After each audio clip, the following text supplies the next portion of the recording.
Um, my plan for my little thing I'm doing here, I guess, is I want to share with you guys a message that I've shared very few times, probably less than 3 times publicly, of where the You Define You message came from and where the Inspired Nation that I kind of began all stemmed from. And the day was, May 7th, 2008. I was literally inside my in-laws' dairy barn. I was bending down to pick up a can.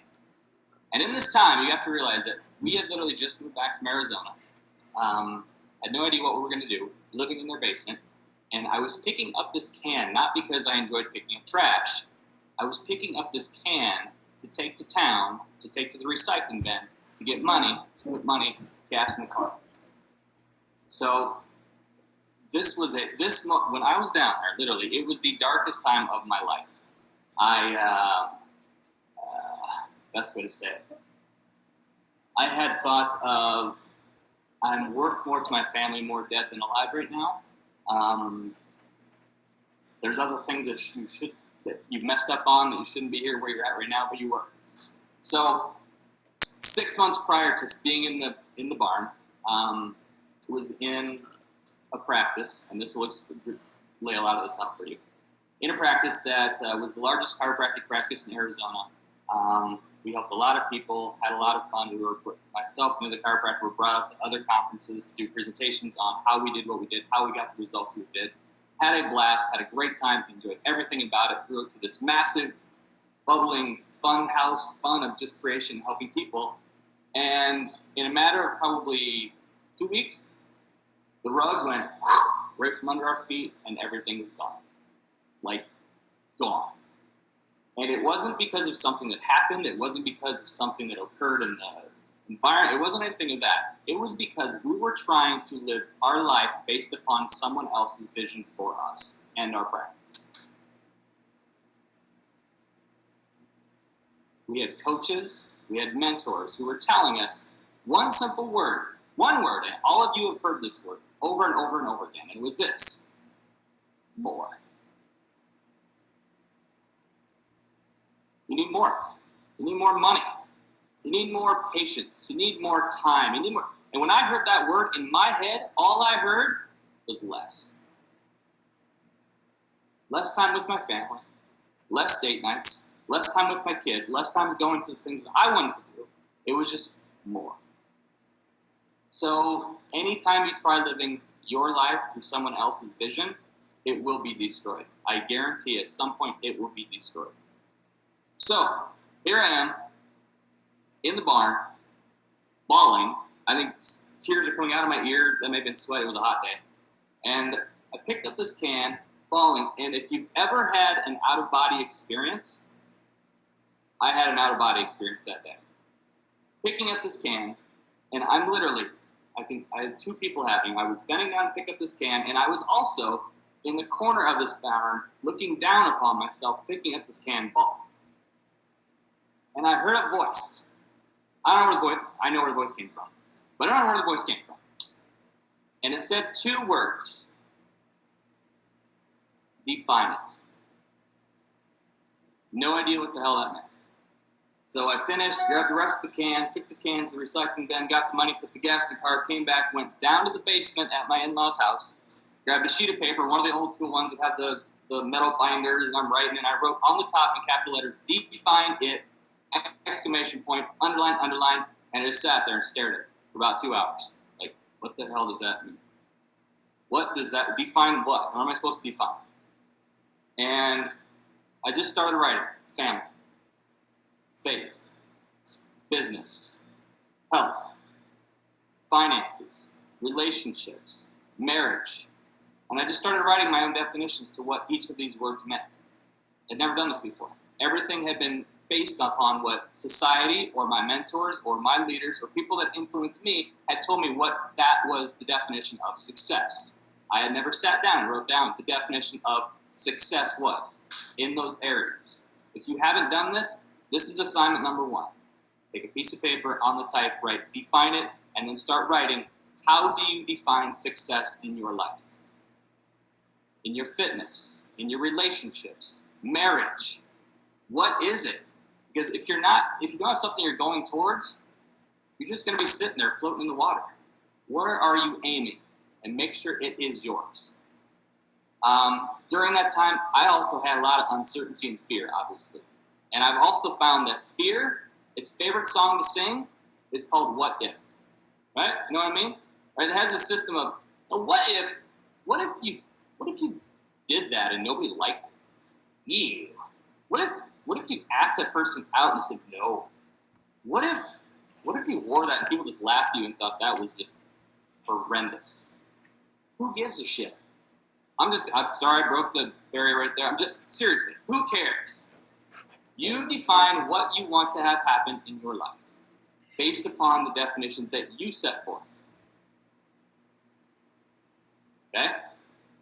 You also have to understand that you have to do something that a lot of people are too scared to do, and it's this. You have to kill a part of you. We're doing a Rebuild the Temple program currently, and the message that I gave a couple weeks ago was, there is no crucifixion, that there is no resurrection without first a crucifixion. Something has to die first. Preston, you mentioned it perfectly. The old you had to leave. If you don't like the results that you're getting currently in your life, something has to change. And nobody's going to change it but you. If you see yourself going into the kitchen and grabbing that extra, I don't know, bag of cookies, you're going to have to kill that person that does that. You're going to have to set some new rules, some new boundaries, some new standards of what you're going to be accepting of what's possible. Because otherwise that story just keeps coming around and around and around. I remember when I was a kid, you guys remember record players? Some of you maybe do. I had the big old record, like the big one. I think it was 72 or 40, I don't know, the big one. And my favorite song, you're going to laugh at this, my favorite one was the Oak Ridge Brothers, or Oak Ridge Boys. They had this song called Elvira, right? Elvira, yeah, y'all know that song? Okay, so that was my favorite song. And I remember taking the record, putting it on the record player, and it'd go around and be like, it gets to the part, Elvira, but then it just kept going, Elvira, Elvira, Elvira. I was like, what is wrong? And we took the record off, and we looked, and there had actually been a scratch in the record player.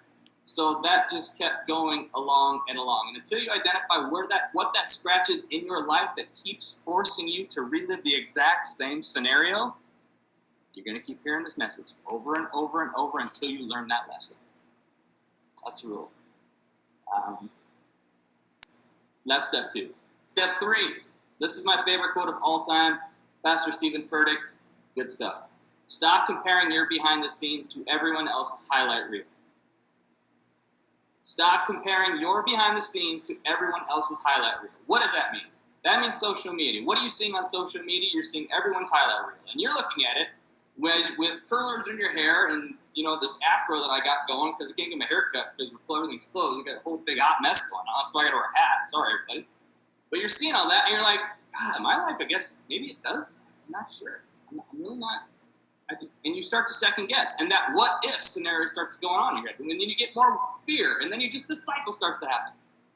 What you should look at and realize is that if you look at a set of keys, every little notch on a key, this specific key allows me to get into my house. This specific key allows me to get into the post office. This specific key allows me to get into my clinic. Each key has specific notches, specific grooves that allow it to get into something. They're unique. They're no different than you. This key is no different than you. Every job you've hated, everything that you've ever done that you can't stand, know why it ever happened in your life, it's forming a groove. Everything that you've succeeded at, it's forming a groove. Everything that you've thought about that, I don't know why this keeps happening in my life, it's either a lesson you haven't learned or you haven't identified that you have a gift within you that needs to come out. Annie recognized it.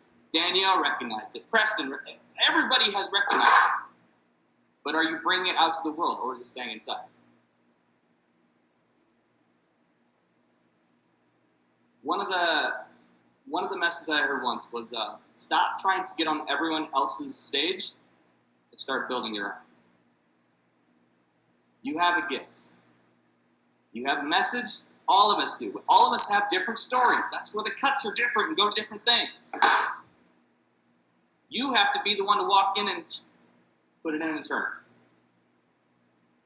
Next thing, after all you do that, find your tribe. Identify where you need to get accountability. And sometimes they just show up. Sometimes it can be a child. Sometimes it can be the person that you just meet at the store says something like, whoa, what the heck? Where did I hear that message from? What just happened? Find a tribe that's going to help connect you to a purpose bigger than you. Living here is not about you. Sorry for those egomaniacs in the room. It's not about you. It's about what can you bring to the world and help somebody else. What's the gift that you can help them on that? We have a very cool tribe going right now, the Inspire Living Nation, that is kicking ass. I was part of a coaching group for a while, and I was getting frustrated because I didn't feel like things were happening and I wasn't growing, and it was all in my head. I got that, but I had a one-on-one with like the head leader of this group, and I said, I'm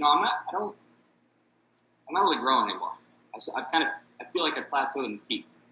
And he paused, and he said, I'm going to be honest with you. And I said, thank you.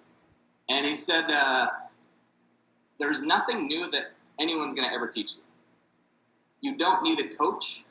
You need a community. Create a community. Build a community based upon the values that you're bringing in and with the definitions of success that all of you seem to have similarities. And it's not going to be the exact same, but if you have similarities, that's where compounding starts to happen and growth starts to happen within everybody. If you need help, like if you're me, bending down to pick up that can and you're like, I don't even know what to do. Ask for help.